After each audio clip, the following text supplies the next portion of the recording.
എല്ലാവർക്കും D S simple കിച്ചന്റെ പുതിയൊരു വീഡിയോയിലേക്ക് സ്വാഗതം. നമ്മുടെയൊക്കെ വീട്ടിൽ കോമൺ ആയിട്ട് ഉണ്ടാക്കുന്ന ഒരു ബ്രേക്ക്ഫാസ്റ്റ് ഐറ്റമാണ് ഉപ്പുമാവ് എന്ന് പറയുന്നത്. എന്നാൽ ഇത് കഴിക്കാൻ ഒട്ടും തന്നെ ഇഷ്ടമില്ലാത്തവർ നമുക്കിടയിൽ തന്നെ ഉണ്ടാവും. ഇന്നത്തെ വീഡിയോയിൽ വളരെ എളുപ്പത്തിൽ നല്ല അടിപൊളി ടേസ്റ്റിൽ എല്ലാവർക്കും ഇഷ്ടപ്പെടുന്ന രീതിയിൽ കേരള സ്റ്റൈൽ ഉപ്പുമാവ് എങ്ങനെയാണ് ഉണ്ടാക്കേണ്ടതെന്ന് നോക്കിയാലോ. അപ്പൊ വീഡിയോയിലേക്ക് കിടക്കുന്നതിന് മുമ്പ് നിങ്ങൾ പുതിയതായിട്ടാണ് എന്റെ ചാനൽ കാണുന്നതെന്നുണ്ടെങ്കിൽ പ്ലീസ് ചാനൽ ഒന്ന് സബ്സ്ക്രൈബ് ചെയ്തേക്കണേ. തൊട്ടടുത്ത് തന്നെ ഒരു കുഞ്ഞു ബെല്ലൈക്കൺ ഉണ്ട്, അതോടൊന്ന് പ്രസ് ചെയ്യുക. അതിൽ ഓൾ എന്നുള്ള ഓപ്ഷൻ സെലക്ട് ചെയ്ത് കഴിഞ്ഞാൽ എന്റെ എല്ലാ വീഡിയോസിനും നിങ്ങൾക്ക് നോട്ടിഫിക്കേഷൻ കിട്ടുന്നതായിരിക്കും. ആദ്യം തന്നെ ഞാനിവിടെ ഒരു നോൺ സ്റ്റിക്കിന്റെ പാന് ചൂടാവാനായിട്ട് വെച്ചിട്ടുണ്ട്. ഇതിലേക്ക് 1 കപ്പ് അളവിൽ റവ ചേർത്ത് കൊടുത്ത് മീഡിയം ഫ്ലെയിമിൽ വെച്ച് 3 മിനിറ്റ് ഒന്ന് റോസ്റ്റ് ചെയ്തെടുക്കണം. വെറും 3 മിനിറ്റ് മാത്രം റോസ്റ്റ് ചെയ്തെടുത്താൽ മതിയാവും. കൂടുതലായിട്ട് കളർ മാറി വരേണ്ട ആവശ്യമൊന്നുമില്ല.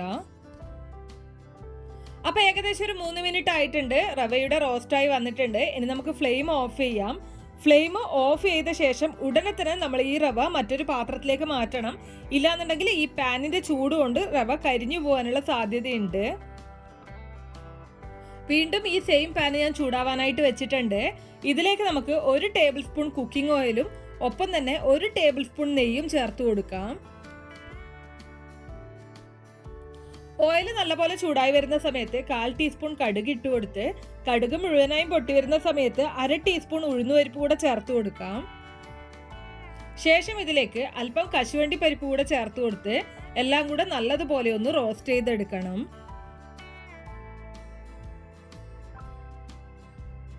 ഇതിന്റെ കളറ് മാറി തുടങ്ങുന്ന സമയത്ത് നമുക്കിതിലേക്ക് 2 പച്ചമുളക് ചെറുതായിട്ട് കട്ട് ചെയ്തത്, 1/2 ഇഞ്ച് വലുപ്പത്തിലുള്ള ഇഞ്ചി ചെറുതായിട്ട് കട്ട് ചെയ്തത്, അല്പം കറിവേപ്പില എന്നിവ ചേർത്ത് കൊടുക്കാം. ശേഷം എല്ലാം കൂടെ ഒന്നുകൂടെ ഒന്ന് മിക്സ് ചെയ്തെടുക്കണം. അടുത്തതായിട്ട് നമുക്കിതിലേക്ക് ഒരു വലിയ സവാള ചെറുതായിട്ട് കട്ട് ചെയ്തത് ചേർത്ത് കൊടുക്കാം. ഒപ്പം തന്നെ ഒരു ചെറിയ ക്യാരറ്റ് ചെറുതായിട്ട് കട്ട് ചെയ്തത് കൂടെ ചേർത്ത് കൊടുക്കുന്നുണ്ട്. ഇനി ഇതെല്ലാം നമുക്കൊന്ന് വഴറ്റിയെടുക്കാം. സവാള നല്ലതുപോലെ വഴണ്ട് വരേണ്ട ആവശ്യമൊന്നുമില്ല. ഉപ്പുമാവിന് ചെറിയ രീതിയിലൊന്ന് വെന്ത് കിട്ടിയാൽ മതിയാവും.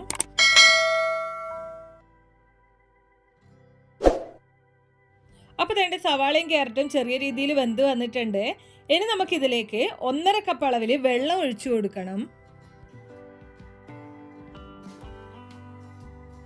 ഇത് ഒന്ന് ഇളക്കി കൊടുത്ത ശേഷം ഇതിലേക്ക് ആവശ്യത്തിനുള്ള ഉപ്പ് കൂടെ ചേർത്ത് കൊടുത്ത് എല്ലാം കൂടെ നന്നായിട്ടൊന്ന് മിക്സ് ചെയ്തെടുക്കാം.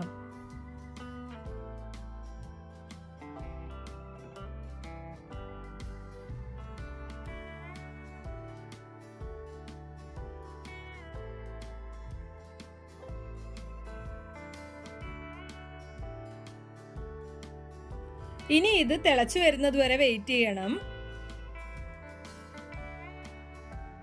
അപ്പൊ അതേണ്ട ഇതിവിടെ നല്ലതുപോലെ തിളച്ചു വന്നിട്ടുണ്ട്.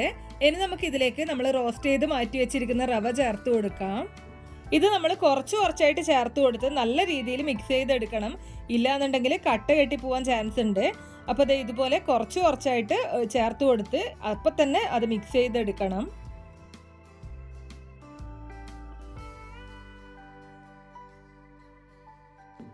കട്ട കെട്ടിപ്പോവാത്ത രീതിയിൽ എല്ലാ വശവും നല്ല രീതിയിൽ മിക്സ് ആക്കി എടുക്കാം.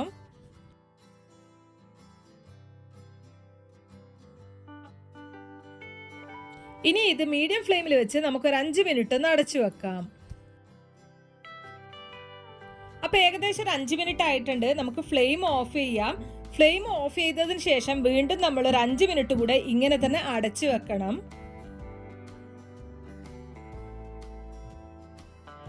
5 മിനിറ്റിന് ശേഷം ഓപ്പൺ ചെയ്ത് നല്ലതുപോലെ ഇതൊന്ന് മിക്സ് ചെയ്തെടുക്കാം.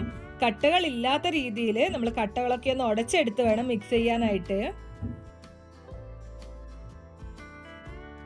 അപ്പൊ അതേ നമ്മളിത് നല്ലതുപോലെ മിക്സ് ചെയ്തെടുത്തിട്ടുണ്ട്. ഇനി നമുക്ക് ഇതിലേക്ക് ഒരു 1/4 ടീസ്പൂൺ പഞ്ചസാര കൂടെ ചേർത്ത് കൊടുത്ത് ഒന്നുകൂടെ ഒന്ന് മിക്സ് ചെയ്തെടുക്കാം. ഇങ്ങനെ നമ്മൾ പഞ്ചസാര ചേർത്ത് കൊടുത്തു കഴിഞ്ഞാൽ നമ്മുടെ ഉപ്പുമാവിന് നല്ലൊരു ടേസ്റ്റ് ആയിരിക്കും. അതുപോലെ തന്നെ നമുക്ക് അത്ര സ്വീറ്റ് ആയിട്ട് ഫീൽ ചെയ്യുകയില്ല, നല്ല ടേസ്റ്റി ആയിരിക്കും. അപ്പൊ നല്ല അടിപൊളിയായിട്ടുള്ള കേരള സ്റ്റൈൽ ഉപ്പുമാവ് ഇവിടെ റെഡി ആയിട്ടുണ്ട്.